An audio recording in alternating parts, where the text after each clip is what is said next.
ஹாய்மா. அபி, உனக்கு voter information slip வந்திருக்கு. அது எதுக்கு எனக்கு? எனக்கு தான் ஓட்டு போடுறதுக்கு ஐடி ப்ரூஃப்லாம் இருக்கே, அது பத்தாதா? ஓ, உனக்கு இது முதல் ஓட்டு இல்ல, அதனாலதான் உனக்கு ஓட்டர் இன்ஃபர்மேஷன் ஸ்லிப் பத்தி தெரியல. இரு, நான் சொல்றேன்.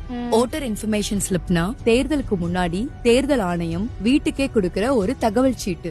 அதுல உன் வாக்குச்சாவடி எங்க இருக்கு, எந்த பகுதின்னு எல்லாம் தெளிவா இருக்கும். தேர்தலுக்கு முன்னாடி வாக்காளர் பட்டியல் ஃபைனல் பண்ணுவாங்க. அந்த பட்டியல்ல யாரோட பேர் இருக்கோ அவங்களுக்கு தான் ஓட்டர் இன்ஃபர்மேஷன் ஸ்லிப் கிடைக்கும். அதுல அப்படி என்ன விவரங்கள் இருக்கு? ஓட்டர் இன்ஃபர்மேஷன் ஸ்லிப்ல வாக்காளர் வரிசை எண், பாகம் எண், வாக்காளர் பெயர், எபிக் நம்பர், அதாவது ஓட்டர் ஐடி எண், வாக்குச்சாவடி பெயர் மற்றும் முகவரி, வாக்களிக்கும் தேதி மற்றும் நேரம், இது எல்லாமே ஓட்டர் இன்ஃபர்மேஷன் ஸ்லிப்ல இருக்கும். அத யார் வந்து கொடுப்பாங்க? பூத் லெவல் ஆபீசர் வீடு வீடா வந்து ஓட்டர் இன்ஃபர்மேஷன் ஸ்லிப் கொடுப்பாங்க. பொதுவா தேர்தலுக்கு சில நாட்களுக்கு முன்னாடி தான் வந்து கொடுப்பாங்க. ஓ, ஒருவேளை ஓட்டர் இன்ஃபர்மேஷன் ஸ்லிப் கிடைக்கலனா?